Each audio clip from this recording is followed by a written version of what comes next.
Welcome to Hayes Tech. If you have not by now, please subscribe, like, and comment once you're done or halfway through this video, and let me know your opinions on this. Now, I am going to tell you in advance that I am no super hot tech individual.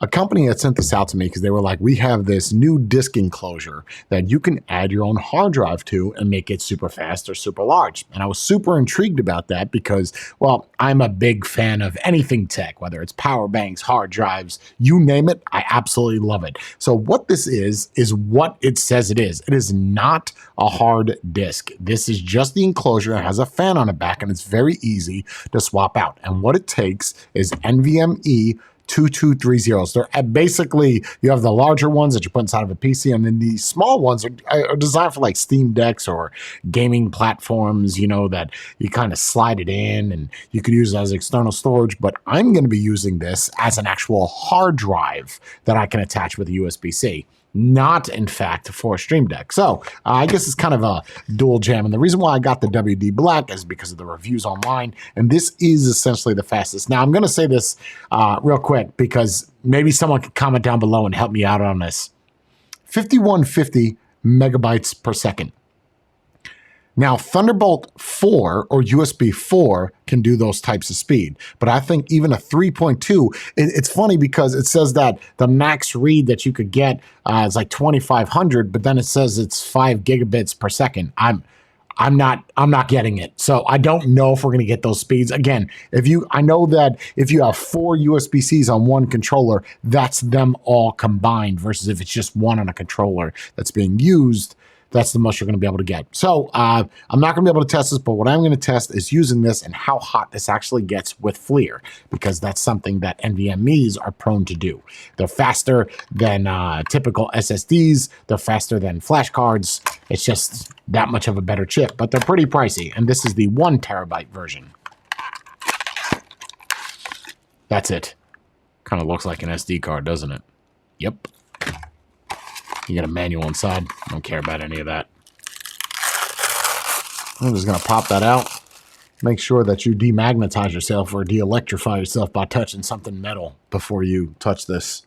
I think that's how they work. That's how they used to work. Just pop that out like that. That's that little guy. That's going to go inside of this enclosure. So let me just show you on the back of this box. See, USB-C, supported 2230. M2 NVMe, and max is 2 terabytes. Again, we have the 1. So that is 3.2. So you see how that's 10 gigs per second. That's not accurate, right? I just know that that's not. Especially when you look at this, that's only 5,000. That's also not 5,000. That's half of that. So can you get that sequential read and write? I don't know. And then this is what intrigues me the most, is a little active cooling fan aluminum case. So let's just open it up.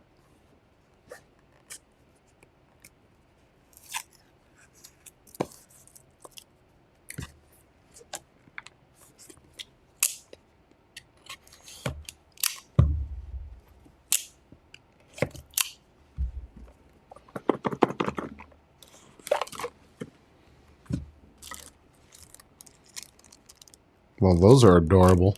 I don't know what that is. And take a look at this little enclosure. Isn't he adorable? How cute that is. Now, I know the title of this video can be a little deceptive. It says smallest SSD. So I know that you can get, these have been out for a while, but this is the first time me seeing it. And, well, so you have a little USB-C. Opens up, comes out. There you go. This is basically just an extension. It's pretty cool. And you're probably going to need this because when you add the protective case on this, what that's going to do is space this out a little bit, and you're not going to be able to connect this. So you can connect this directly into a computer. Again, you do need to add your own hard drive, but this just slides out like that. And then there's this little rubber plug that holds the NVMe in. So let me grab the NVMe. So let me grab this and let me show you how this goes in. Goes in like that, slides in. Then this little plug, just like that. It's that simple. Little tiny fan with some holes to get airflow in there. How cool that's going to keep it, I have no idea. Because the way that this is designed to protect this, you can't really plug that into a computer or anything. You're going to have to use this extension cable. Or you could do it the way that I was going to do it. Just take it out and just use it. Just like this. Which I absolutely love. So, let's write some stuff to it and see what it's really about.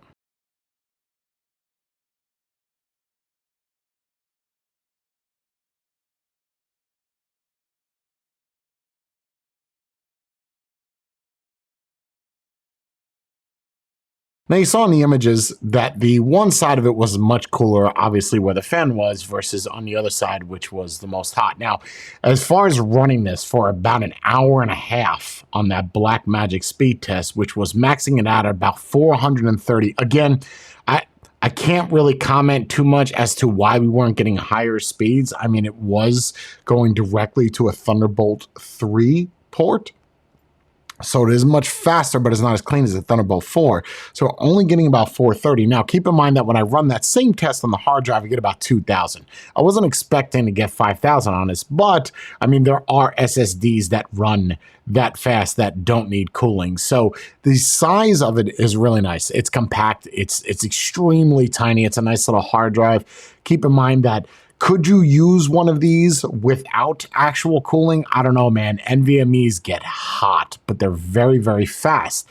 However, I do have an SSD laying around here somewhere that gets about the same speeds as that, and that's just a regular SSD enclosure. So honestly, if you want to spend $300 on something this tiny, sure. But we're not really talking about that. If you just have an extra one laying around from your Steam Deck, this is a nice little enclosure that does provide ample cooling to where this will not overheat.